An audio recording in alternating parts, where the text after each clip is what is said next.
Bonjour à l'homme de Dieu. Bonjour, apôtre Ranjabo Ludovic. Ah, ok. Ah, je pense que vous êtes apôtre. Est-ce que je vois que vous avez un ministère d'apostolat? Est-ce que vous pouvez un peu expliquer à ceux qui vous écoutent comment vous avez reçu votre appel avant d'aborder le sujet que vous voulez nous donner maintenant? Eh bien, je remercie le Dieu Tout-Puissant, Créateur du ciel et de la terre. C'est vrai que mon ministère apostolique, c'est un ministère qui m'a été donné par le Seigneur Jésus-Christ.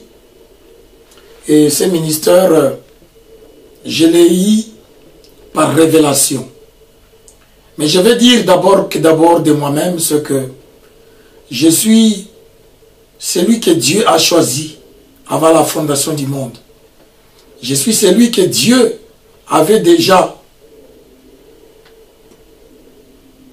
désiré pour que je puisse servir pour sa gloire. Et ceci dit, je vais simplement lire la parole de Dieu dans Jérémie 1, à partir des versets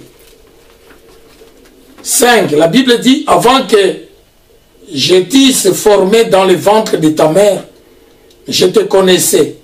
Et avant que tu fisses sorti de son sein, je t'avais consacré, je t'avais établi prophète des nations. Alors, je vais répondre simplement que mon apostolat, cela est venu du fait que Dieu m'avait déjà choisi. Et cela s'est manifesté concrètement à 97. Et mon appel est venu par cette rencontre personnelle avec le Seigneur Jésus-Christ, où je l'ai rencontré dans ce pays, au Liban, à Beyrouth, un certain 6 et 7 novembre 1997. Ah, ok, apôtre. Et je respecte beaucoup votre appel, que vous venez de dire que vous avez reçu votre appel en 1997. Et est-ce que vous avez reçu que Dieu t'a choisi comme apôtre, ou à travers d'une personne, 97, ça fait longtemps, et essayez de nous expliquer à ceux qui vous écoutent, en 1997 que vous avez reçu votre appel. Et c'était comment?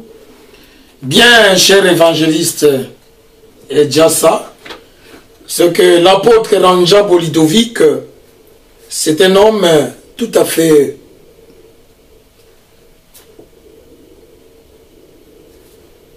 comme nous le savons très bien, tous les hommes de Dieu sont des gens différents, sont des gens extraordinaires, parce que tout homme de Dieu est revêtu du Saint-Esprit.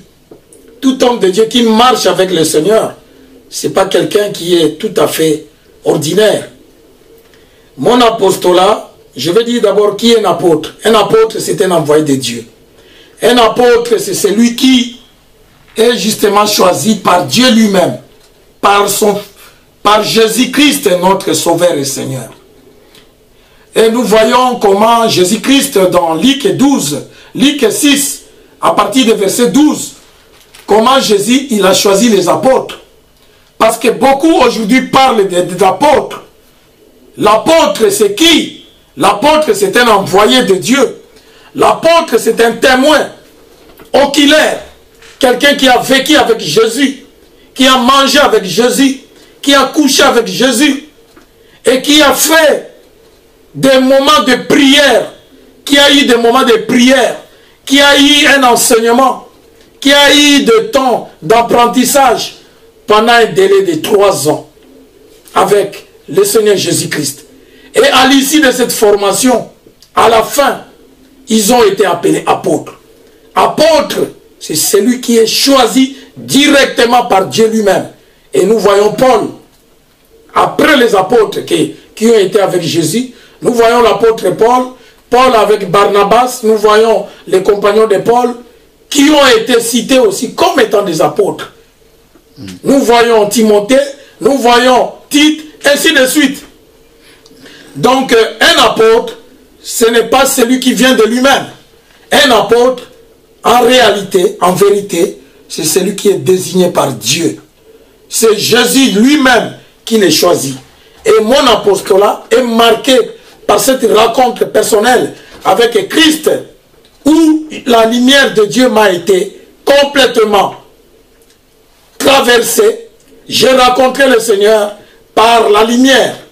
Et sa lumière est venue là où j'étais en train de prier. J'ai rencontré le Seigneur, je vis le Seigneur dans sa gloire et dans sa puissance, dans la lumière, où il m'était à Paris. Et ce jour-là, ma vie avait changé. C'était ce jour-là que j'avais reçu réellement l'appel apostolique, le fait de rencontrer Jésus en personne. Et la Bible nous dit, dans Actes des Apôtres, que Paul, il était sur le chemin de Damas. Et pendant que Paul, il partait, et une grande lumière lui était à Paris. Et cette lumière, pendant que lui était à Paris, et une voix lui avait parlé. Et cette voix, c'était le Seigneur Jésus. Voilà comment Paul aussi, il a rencontré le Seigneur. Et il est devenu apôtre. Donc un apôtre, ce n'est pas quelqu'un qui se réveille le matin, il dit qu'il devient apôtre. Il était pasteur et du coup, il change de ministère, il devient apôtre. Un apôtre, c'est quelqu'un qui doit avoir véritablement une relation. Et son apostolat doit être marqué par une empreinte de Dieu. Il faudrait qu'il y ait des preuves. Il faudrait qu'il y ait des témoignages de cet homme qui témoigne que cet homme, c'est un apôtre.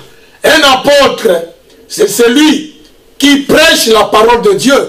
Et la parole de Dieu est accompagnée avec des miracles, des prodiges et des signes.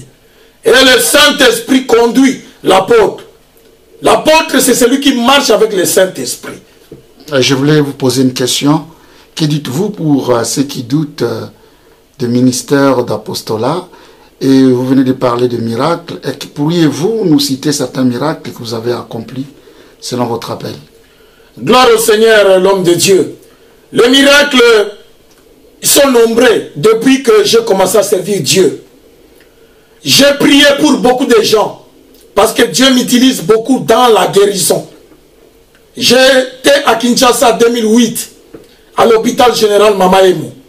J'ai prié pour les malades à l'hôpital général Mama Emu. Et beaucoup de malades ont été guéris instantanément après que j'ai fini de prier pour eux. Beaucoup ont reçu Jésus dans leur vie comme Sauveur et Seigneur à Kinshasa en 2008.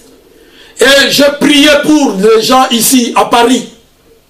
Je viens de prier à l'hôpital de Créteil où un homme d'origine de Centrafrique, il souffrait de ulcère de l'estomac. Il est passé pendant un mois.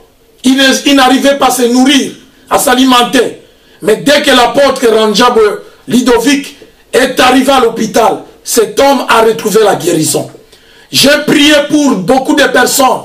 J'ai prié pour des enfants qui étaient dans des circonstances véritablement difficiles, des maladies démoniaques. Et ces enfants ont été délivrés des esprits démoniaques. J'ai prié pour des grandes personnes.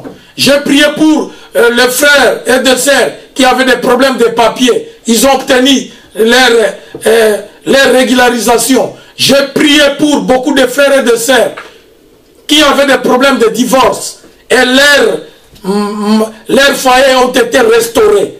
Donc, il y a beaucoup, la liste est longue.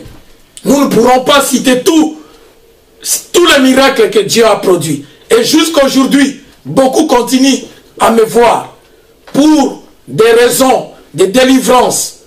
Et le Saint-Esprit continue à agir parce qu'il continue à travailler dans la vie de son serviteur, l'apôtre Ranjab Lidovic.